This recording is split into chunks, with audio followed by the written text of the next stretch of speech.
Hello दोस्तों। आज फिर से आपका स्वागत है मेरे यूट्यूब चैनल में एक नए फ्रेश वीडियो के साथ। दोस्तों, ये चैनल सिर्फ डेडिकेट है आपको क्रिप्टो करेंसी सिखाने और समझाने के लिए। तो आपको क्रिप्टो करेंसी से पैसा कमाना है या फिर जानना है तो ज़रूर मेरे चैनल को सब्सक्राइब करके रखिए। दोस्तों, आज का टॉपिक है स्टॉप लॉस के बारे में। स्टॉप लॉस क्या होता है, आइए जानते हैं। दोस्तों, अगर आप क्रिप्टो करेंसी में इन्वेस्ट करते हैं तो आपको स्टॉप लॉस के बारे में जानने की बहुत ज़्यादा ज़रूरी है, उसको समझ लेना चाहिए स्टॉप लॉस क्या है। देखिए, स्टॉप लॉस का मतलब होता है बड़े लॉस से बचना। बड़े लॉस मतलब जैसा कि हम लोगों ने बड़े लॉस का मतलब जैसा हम लोगों ने 1000 रुपये इन्वेस्ट किए किसी कॉइन में, अगर हमको लग रहा है कि वो मतलब डाउन आ सकता है एकदम ज़्यादा 50% या फिर 30-40% जो भी है, तो उससे हमें बचना कैसे है, उसके लिए स्टॉप लॉस लगाना बहुत ज़्यादा ज़रूरी है। ठीक है, तो स्टॉप लॉस क्यों लगाया जाता है?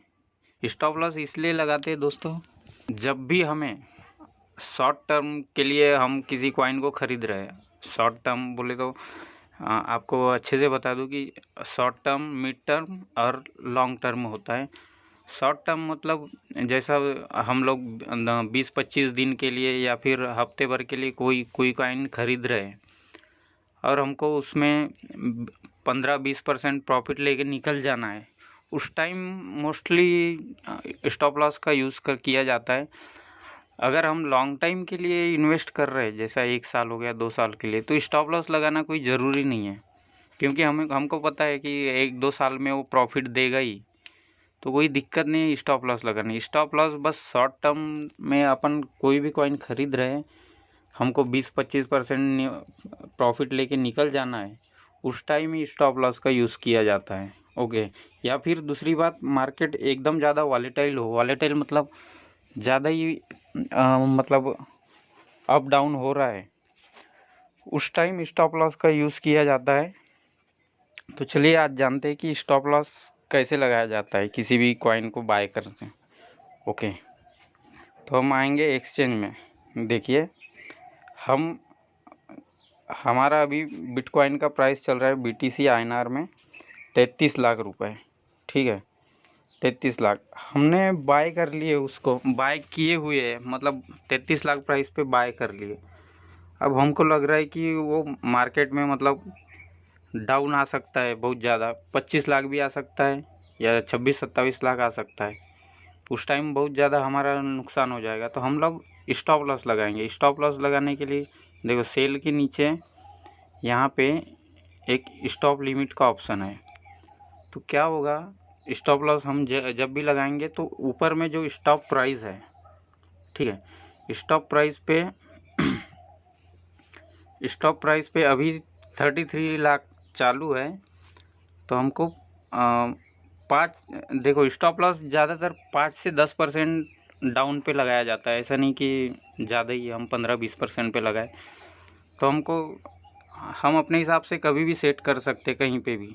तो हम मान के चलो 30 लाख पे हम जैसा आएगा वैसा सेल करना है हमको, तो ऊपर जो स्टॉप प्राइस है उसमें 32 लाख रुपए प्राइस डालना, वो प्राइस यहाँ पे डालना पड़ेगा। अब यहाँ पे देखो, 2 प्राइस दिया है, स्टॉप प्राइस, लिमिट प्राइस।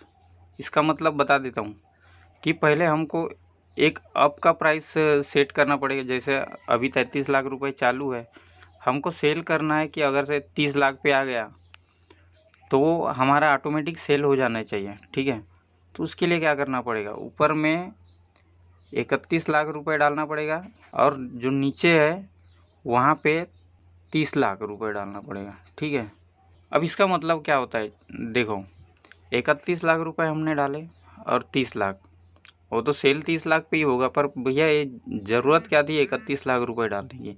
तो उसका मतलब ये है कि जैसा हमारा प्राइस अगर से 31 लाख रुपए पे आ गया तो रेडी हो जाएगा सेल होने के लिए।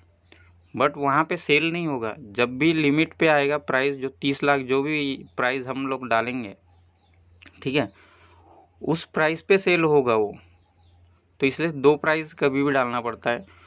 तो उसके लिए हमको फिर यहाँ पे नीचे दिया है कि कितने परसेंट हमको सेल करके निकल जाना है, 25%, 50%, 75% या 100%। अगर से पूरा हमको सेल करना है 30 लाख के हिसाब से तो 100% डालना, और जितना भी सेल करना है आप अपने हिसाब से सेट कर देना, ठीक है। ये हो गई स्टॉप लॉस की बात। अभी स्टॉप लॉस कैसा, अगर से हमारा प्राइस ऊपर गया तो चलो कोई बात नहीं, ठीक है। अभी 33 लाख से 35 लाख 40 लाख गया, कोई दिक्कत नहीं। बट अपन ने 33 लाख रुपए खरीदे, अगर से मान के चलो 25 लाख पे आ गया तो हमको ज़्यादा से ज़्यादा 5 से 10% लॉस होना चाहिए, इसलिए हम लोग स्टॉप लॉस लगाते हैं। ऐसा नहीं कि 25-30% लॉस होना चाहिए। तो ये होता है स्टॉप लॉस का। सेम ऐसा ही कंडीशन अप्लाई होता है जैसा बाय में भी सेम, हमको किस प्राइस पे ख़रीदना है। तो अभी 33 लाख चालू है, हमको अगर से 30 लाख पे ख़रीदना है तो 31 लाख पे वो जैसे आएगा तो हमारा रेडी हो जाएगा, और 31 लाख पे और 30 लाख पे जैसे आएगा वैसे हमारा बाय हो जाएगा, ठीक है।